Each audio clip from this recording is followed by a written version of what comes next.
All right, we're live. What's going on, guys? I'm here with a good friend of mine, Marian Asanu. This guy came from, where'd you originally come from?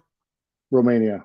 Romania. This guy came from Yeah. Romania as an immigrant, started with nothing. He's completely turned his life around. He's made multiple eight figures in the online business space. He's helping other people make money in the online business space, teaching people how to build their personal brand, their social media.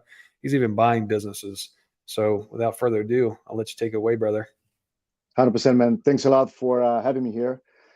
No, it's a pleasure to be here, and also with all of you guys that are joining. Um, yeah, so it's been a journey. Thinking back now, 2012 is where I first came to US. Then in 2013, my wife joined me. We're both from Romania, Eastern Europe. So for the first couple of years was just a immigrant mindset, work your ass off, two, three jobs, 7 days a week, and just pretty much saving every penny that was coming in from multiple jobs. And I remember, I think it was after about a year and a half or something like that when we took our first vacation, and we were down in DR. And as a husband, I was supposed to be both physically and mentally there with my wife. But the one thing that bothered me was the fact that I was still thinking that I'm away from Boston and now I'm not making money. And that triggered something in my mind because I had like no entrepreneurial background, none of that. I learned the hustle mentality from my mom growing up. But I promised to myself that the moment I'll be back in Boston, I'll do something to not have that scarcity mindset anytime in the future again. Because I felt like, as a husband, I was supposed to be physically and mentally present with my wife during a break like this, during a vacation, right? So I came back to Boston. So at this point in time, we had saved around 20 something $1,000 just by working 7 days a week and not having time to spend money. So what I did is I bought a truck. So my first job in the States was working in a moving and storage company. So I bought a truck. A couple months later, a friend of mine joined me, and then we started a moving company. At first, we were just delivering some fitness equipment for different stores. But within the first 6 months, the company kind of grew, doing roughly around 250K in sales. And then moving into year two, I started to kind of get familiar. I was burned by an agency promising, the world, getting leads and all that, charging.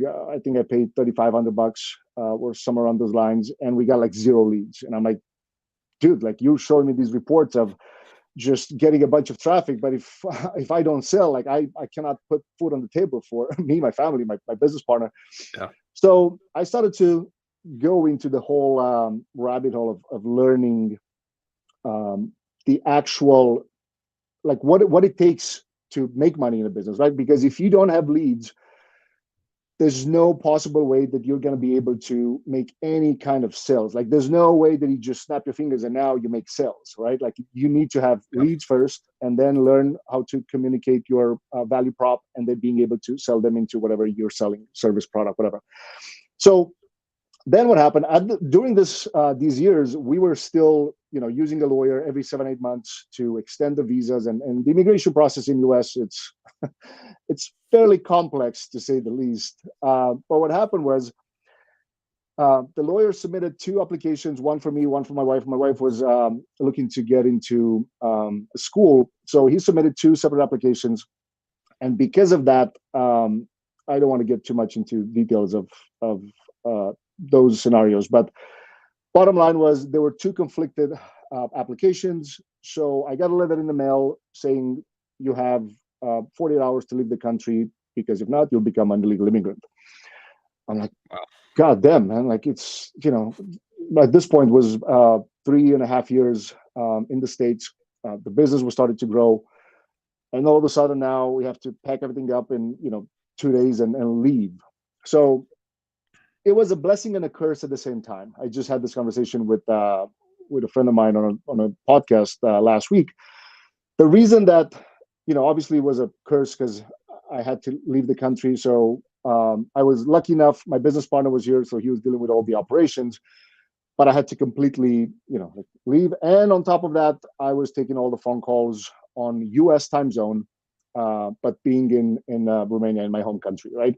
So the whole process of even being able to come back took about 7.5 months, something like that, where I had to call the immigration office pretty much 5 to 7 times a week. Like the ladies at the at the office there, they kind of knew my name all the time, and they knew my voice when I was calling. Like they were like, Yeah. "No, we don't have an update. You have to wait. You have to go back in line. The case has to be transferred from Boston to Bucharest, and there's nothing that you can do." So, but I didn't give up. I was keep like calling. So after 3.5 months of persistently just calling the office day in and day out, we were able to schedule a final interview so we can, kind of get all the paperwork settled. So here I am on U.S. time zone. So going to bed roughly 4 a.m. in the morning, and then waking up again on U.S. time zone.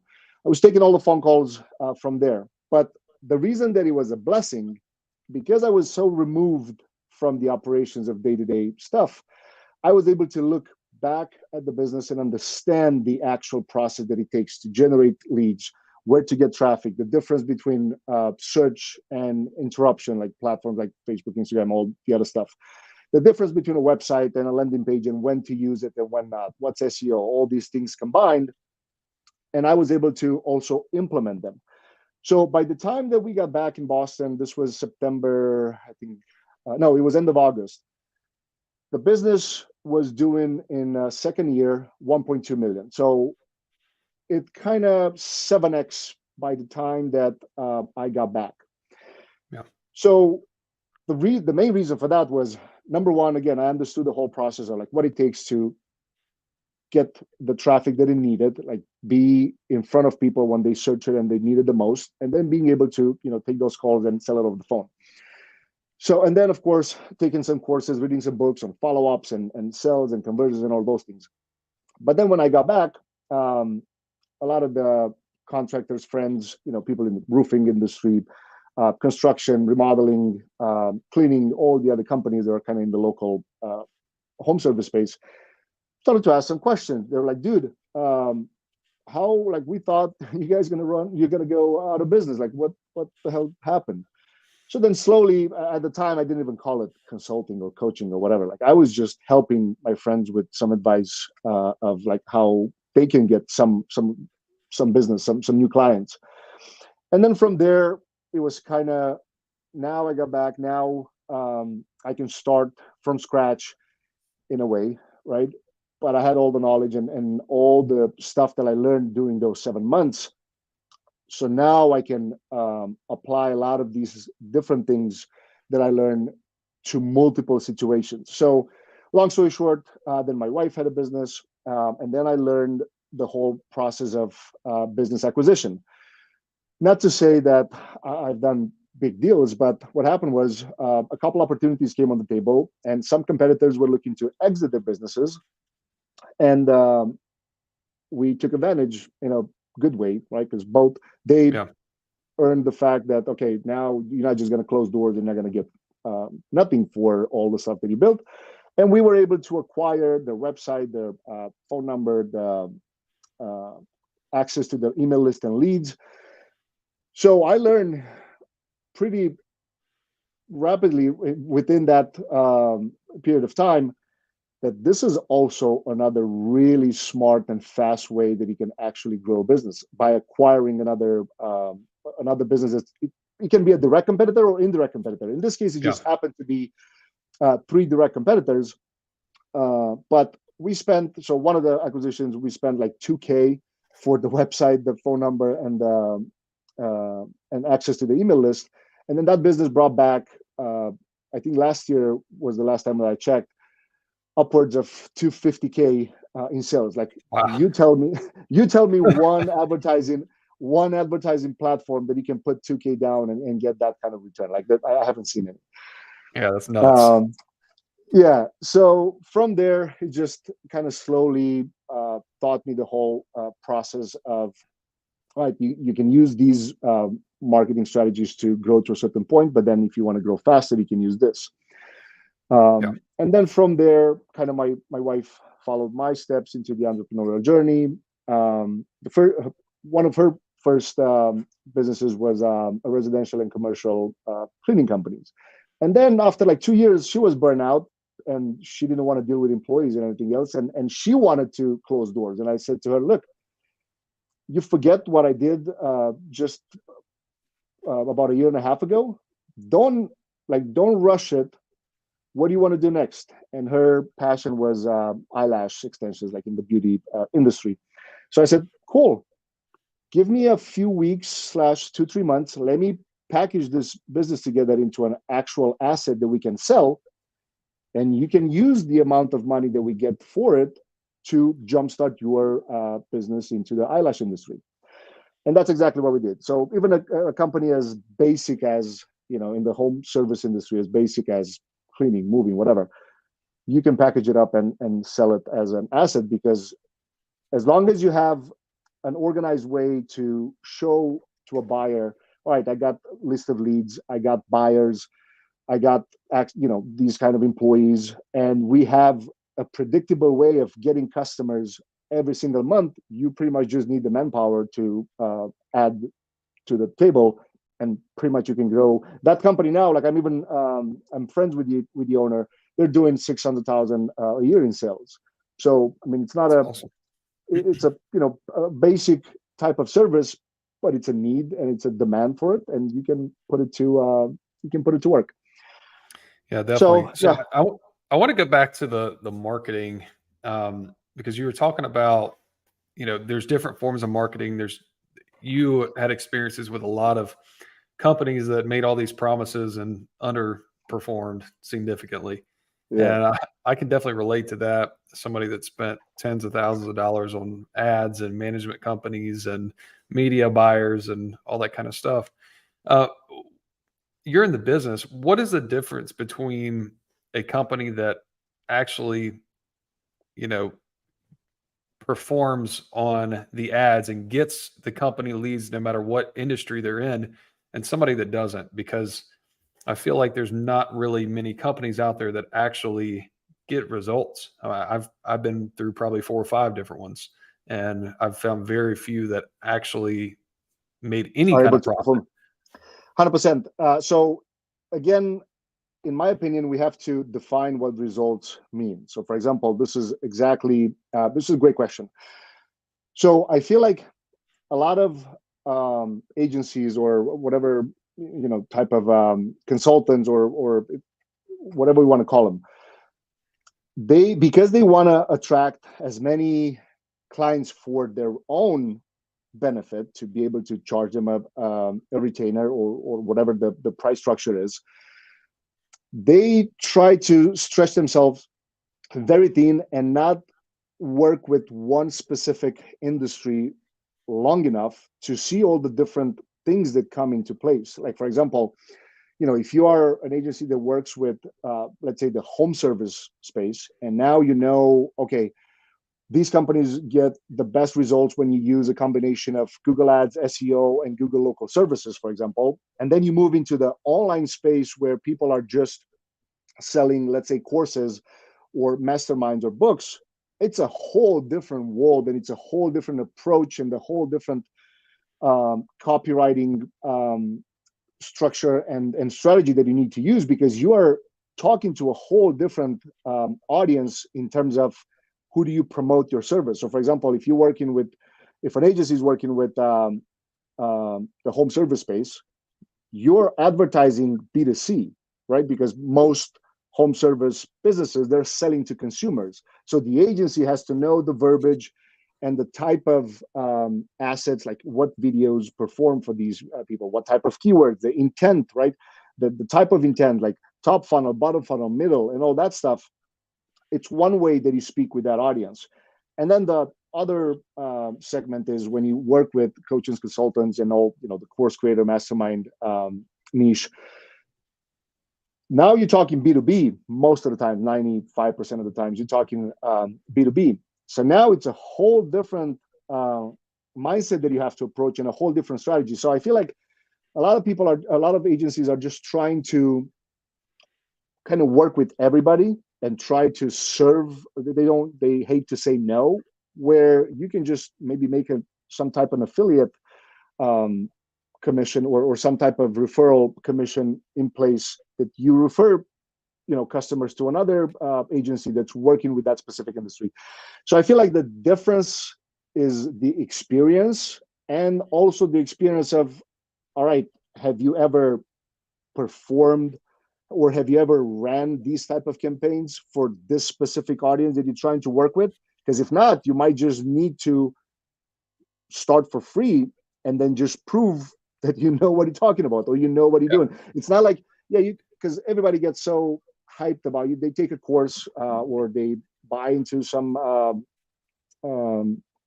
coaching or whatever, and then they just try to compare their beginning with the person that's been doing it for 10 years or 5 years, right? And now that's really difficult to kind of even put something like, all right, let's define results, right? Because we all know how this works. Let's say, like I had this conversation with this friend of mine last week on a podcast. I said, let's define results, because we might look at something like, all right, we're going to get you leads, but then do we have an option that we can track how are your salespeople responding to those leads? Do we have a follow-up system in place? And these are conversations that you just have to set up to set the tone when you get a customer to kind of agree with the type and the serve and the process of your service. Because if you cannot access the way their sales process, like, that's the first conversation that you should have, pretty much. Yeah. Let's talk about the sales process. Like, if you are selling something that's $2K and above, it's considered high ticket, so you need some type of call in between. Let's find out, does that person have a closer, or maybe even before the call, how do you filter these people? Do you have a form? Do you do IG ads and you filter them through DMs, right? And again, there's so many variables to it. But I feel like these are the biggest differences, is the fact that some, of course, not all agencies are the same, but I've had, most of my experience was a bad experience. And that's why I had, like, it wasn't my decision to say, all right, I want to spend the next 6 months to a year just to learn how to apply all these things to these platforms, because Google Ads is a beast of its own. Facebook ads is also. IG ads are completely different than Facebook ads. Depends how you treat them and what are the results that you want to get, and so many things in between. And now you try to combine these platforms, and now you have TikTok and Pinterest and YouTube, and like, we can talk about this like for 3 days. But I feel that these are the main differences. Don't try to work with all the industries combined, because that's going to be a shit show. 2, it's going to be even hard to prove that you had results in any of these if you keep jumping from one industry to another. And then make sure that you can access and know what's the sales process and the product sold, right? Like, maybe you need an exact, like, for example, right now I'm helping a good friend of mine that has a jiu-jitsu gym. So when we first started working together, that was the first question. I said, what are the packages that you're trying to sell? Can we limit these packages to only 3, maybe a low entry, middle, and then a higher ticket? And the guy's just a beast. Like, he does follow up so aggressively, and I love that. So in my opinion, those are the big things to kind of look at it every time when you see poor results. Yeah, absolutely. So imagine somebody is just starting out. They don't have a ton of money to throw into ads. They don't even have money to test, maybe $100 a month for some flyers or something that they can do with their labor alone. Because I remember when I was at that point, I was door knocking, I was cold calling, I was doing a lot of stuff that didn't stick. What would your advice be to any business owner just starting out in those shoes that doesn't have a budget, but they want to grow their business, grow their following, and make more money over time? All right, let's. So, is it we're talking about local business or just online? Um, let's go with Because local first. sweet. All right. So obviously, I was in those shoes. Like all the money that I Yeah. had saved when when we bought the truck, that was it. Like I didn't know any better at that time, so I didn't have any money saved. Now, there are a lot of different things that you can do, and we have to understand when we say, we don't have a budget. If we don't have a budget for ads and promos and things like that, then it means we have time, right? So it's impossible to not have both. Like you have to, like you either have some budget to promote or you have a lot of time on your plate. Yeah. So if we're talking about, let's say, the home service industry, and I bring this up because I've dealt with a lot of different companies within this niche. So you have to identify who are the key players that have access to your audience. So because my first company was a moving and storage business, a key player in this example was realtors. That was number one. Two, mortgage brokers, right? So all of a sudden, now we know who are the top key players. These two, and then three, of course, we have property management managers and also apartment complexes. So now it's just a way of hustling, right? So you have to once you identify these, then you have to work your way into groups that have access to these kind of people. So you can start online because, in my opinion, it's the easiest. So LinkedIn for any B2B connection. So in this case, realtors, brokers, mortgage brokers, apartment complexes, because LinkedIn, you can search by job role. And then you add another filter by the city and state, because we're talking local, and you look at that. And then you have to start introducing yourself. Now, how do you grab their attention? Comment on their post, liking their post. Why? Because most of these business owners are not necessarily big accounts. And if they are, you should start with the ones that are smaller. And you can also look in some PR pieces like the top 10 realtors in Boston, for example, top 10 mortgage brokers, right? So you can grab some attention in there. Why? Then you go and do your research on Google and you type in, top realtors in Boston, top realtors in LA, top realtors in North Carolina, whatever. And then you see who's running ads. Why? Because these people, if they run ads, it means they have a budget, their business is profitable enough for them to promote. And then you have to find ways of how can you bring them value. So for realtors in this case, you can try to sponsor some lunch and learns. You can try to sponsor some of their office meetings. You can try to sponsor the same thing, like some events. Now, again, over there, you still need some type of budget, but sometimes it can be like just buying lunch for their office. So if it's 10 people in the office, like how much can a lunch be for that, right? And this can apply to any kind of industry. Like here's an example that I had my wife do 3 weeks ago. So she already has, she's selling lash trainings and coaching and things like that, and some mastermind events. But I said to her, look, what's one piece that it's missing right now from your business? Because you had the luxury of me taking care of all the Google ads and YouTube ads and IG ads. How about you ask ChatGPT, who are the top 20 schools in Massachusetts, 20 beauty schools in Massachusetts, that you can then reach out to them on by email and on LinkedIn. And then you offer them a free 2-hour training for all their students. And then I had ChatGPT word the email, write the email, but make it sound like it's an opportunity for the school and not a pitch. So guess what? ChatGPT literally spit the whole the whole pitch, and she landed 3 of 20 schools that That's she's awesome. now going. Yeah, she's now going and like that. She didn't need any, like nothing, zero. Yes, Yeah. she has YouTube videos that she could send to show proof, and she has video testimonials for her trainings. But this is something that everybody can do, right? You go to chat now. You have ChatGPT. We didn't have it 10 years ago. or 8 years ago. But now you can literally tell ChatGPT, write me the top 10 key players in blank industry, whatever industry the person is opening their business in. And now you also tell ChatGPT, write me a pitch that I can send to their email. And then you say, rewrite me this pitch to be short and concise and appealing, to be sent in a text and then in an Instagram DM. And you're just going to keep doing absolutely. Yeah, I want to highlight that because I know some people will hear that and think, well, I'm not in the eyelash industry, so that won't work for me.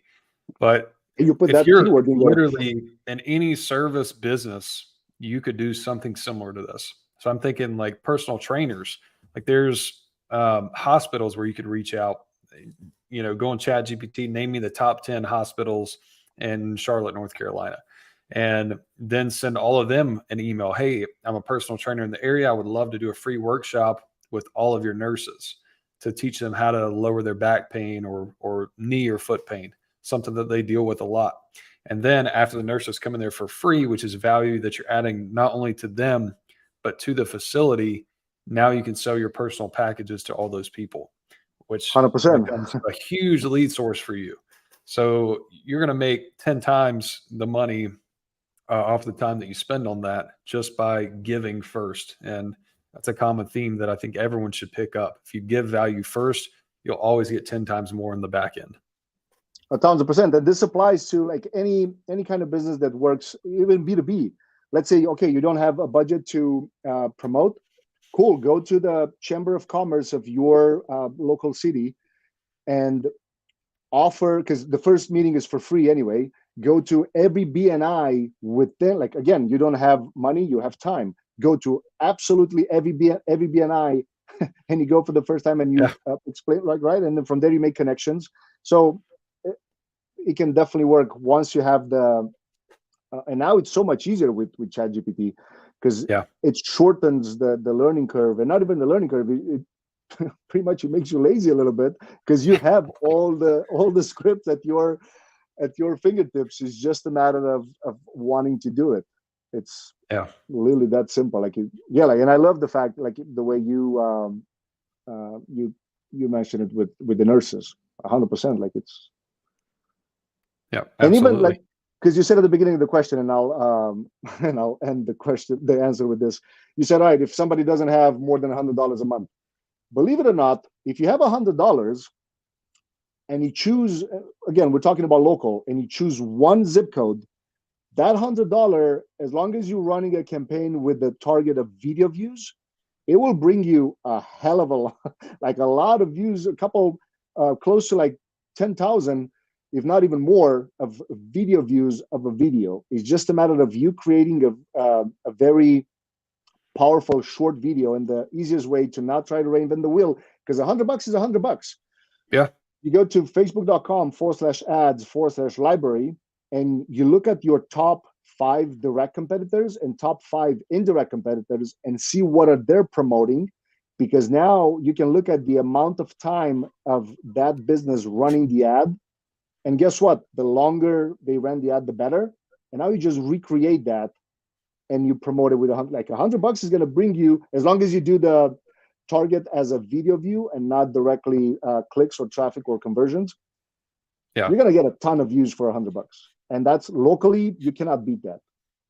100%. And you could even do that with ChatGPT as well. So going back to what you're saying about using the Facebook ads library. If I was a landscaping guy in my area and I wanted to figure out what ads were performing the best, I would go to Facebook ads library, scroll down to the oldest video. Obviously, it wouldn't continue producing it if it wasn't performing.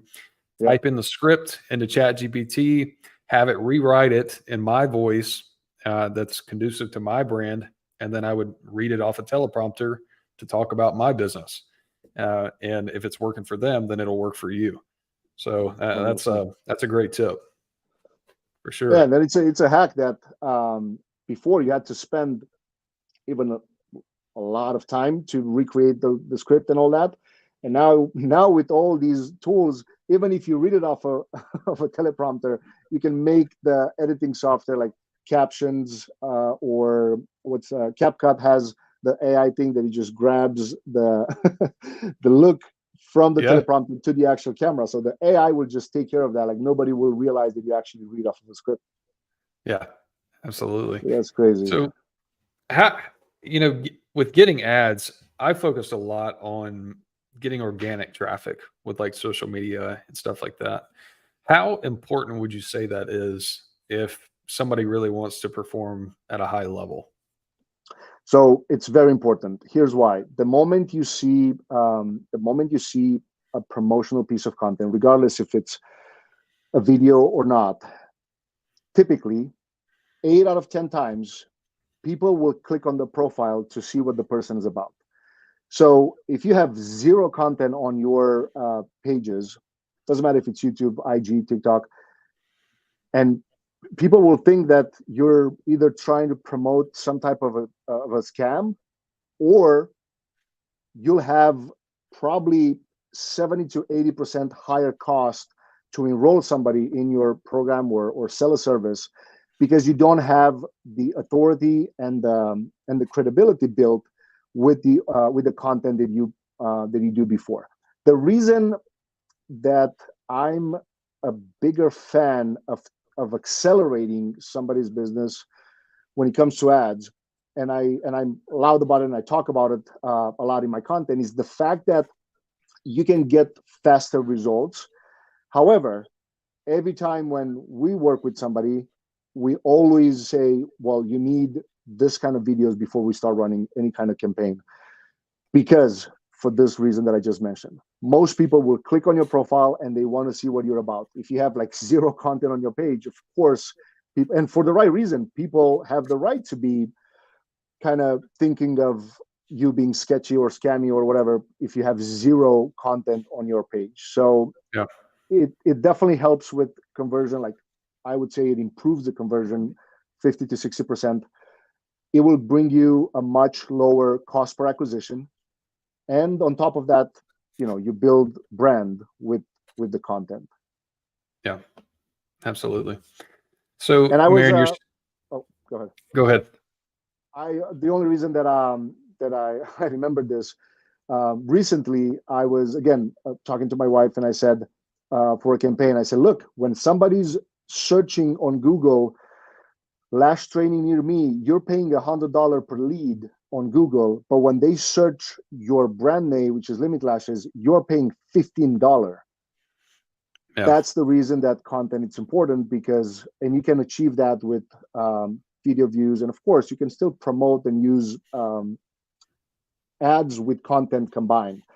I'm actually a big proponent of this strategy. A lot of people are kind of, I feel like these two worlds are so separate, and a person that's promoting ads, it's not talking about content, and the person that's promoting more content is not talking about ads, or they kind of, you kind of throw rocks at Yeah. each other. But I'm a big believer into combining them, and that's when you actually can benefit the most, and not for any Yeah. reason like weird, oh, you build brand like, well, I'm not Coca-Cola. No, it's for this reason. It's going to cost you Yeah. less because no, you're not competing with anybody.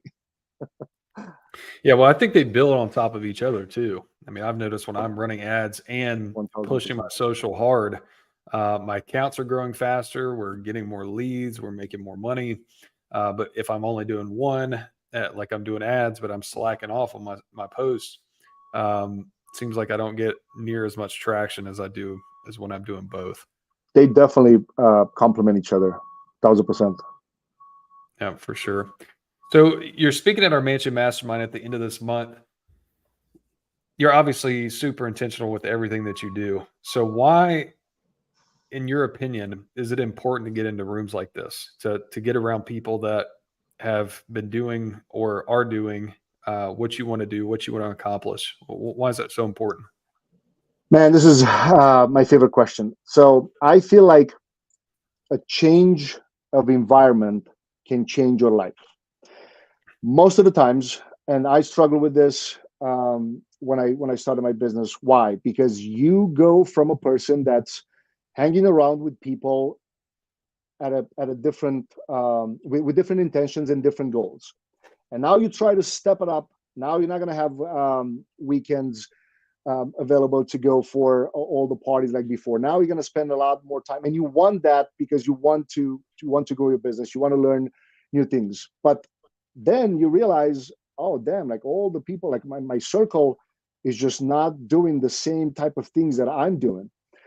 So it took me a little bit to understand this, but a change of environment, and the moment I started to attend events, masterminds, and just pretty much be in the room with people that have similar goals, regardless if it's growing your business, investing, and of course, you grow your business. What do you want to take that profit and put it into something that can make money while you grow your business, while you grow your brand, whatever it is. So a change of environment can mean the world to every person that's doing it right. Because one, again, it makes you go to a room or to a place that now you see other people trying to achieve different things, different levels. And in my opinion, that was my biggest thing. I mean, you hear people like Alex Hormozi, the guy's like worth over $100 million, and he moved into a building, and now the owner of that building is like multi-billionaire, and he feels like he's a small person. It's the same exact thing. Like, if you think you're kicking ass in your business and you're doing all the right things, wait until you go into a room and you're being surrounded by people that are doing 10 times more, 5 times more, 100 times more sometimes. Yeah. You realize like, oh damn, there's levels to this thing, and I'm only here. And now these people are so helpful by giving these advice, this kind of advice, and this type of pretty much roadmaps of what they did to get there. It can mean the world. Like for someone that's a business owner and trying, or even if it's a consumer, they're just trying to put their money to work for them. This is one of the biggest needle movers in somebody's life, not just business. And that's honestly what I believe. Yeah, I totally agree. I was talking to Nick, another one of our speakers, earlier today about that. And that's the reason why I'm holding this event. 2 years ago, I went to my first Mansion Mastermind just like this. I paid $5,000 to be in the room, and I saved, not even counting the money I made because of the event. I saved $60,000 in the next 6 months just by tweaking one thing that we were doing differently in our business. And you're so right about, being around people that expand your mindset. I mean, I was coming from a small town. I was 23 at the time, 25 now, and I had around 30 Airbnb units, and I thought I was doing big things. And I got in the room, and I was the absolute smallest person there. The next smallest had a portfolio of 10 million, and he was only 3 years older than me. I was like, wow, like I am really not as big, not nearly as big as I thought I was. Yeah, just hanging around the wrong people, just around people that, like you said, are not doing much, which is fine. Like if you're happy doing that, that's cool. But for people that really want to get to the next level and don't want the average lifestyle, they want a car that they love, a house that they love, a family that they love. They want the time freedom, the location freedom. They don't want finances to ever hold them back from giving like they want to give, from traveling like they want to travel. Getting in these rooms is a life changing, and 100%. That's the number one reason why we're holding this. So I appreciate. No, I'm excited to be part of. I'm excited to be part of the event, and I appreciate the chance to speak there. Absolutely, I'm excited as well. So if you haven't gotten your ticket yet, we've got a few spots left. The link is right there on the bottom, www.capitalconnectionevent.com/signup. This event's only $2,500, guys. To even speak to most of these guys for a couple hours would cost more than that. I don't know what you charge for one-on-one coaching, but I know I alone charge more than $2,500 for the time that people are going to get to spend here. And there's just so much value, so much knowledge. And if you're struggling in any area, health, wealth, mindset, figuring out where you want to go. I know that was a problem with me at one point, just figuring out where I wanted to take the work ethic and knowledge that I gained. There was just no sense of direction. So this is a place where will help you figure all that out. 100%, But man. And also, one other thing that I wanted to add to what he just said, a lot of times when I go to events, when I attend them um, as an attendee, most of the times it's not even just watching the presentations or the slide decks or any of that. From one conversation with one person can save you tens of $1,000s in taxes. Can be, and again, full disclaimer, there's no financial advice or anything like that. yeah, But it can save you money in taxes. One connection can bring you more real estate deals or more business acquisition deals.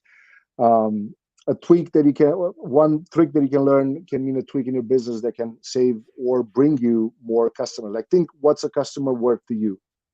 Multiply that by X amount for the next couple of years, right? Because the knowledge that you get, it's not just applying on the spot, it's applying for the years to come in your business and life. So I feel like a lot of these events, I'm looking to at least get one thing out of them, and I can, as long as I implemented, it can mean 5, 10x, 3x, whatever that number is in my business, and that can be the same thing applied to anybody that's attending. yeah, definitely. Yeah, yeah. I mean, if you're a real estate professional, just one deal. I remember when I had my license and I was doing that full time. One deal was $3,000.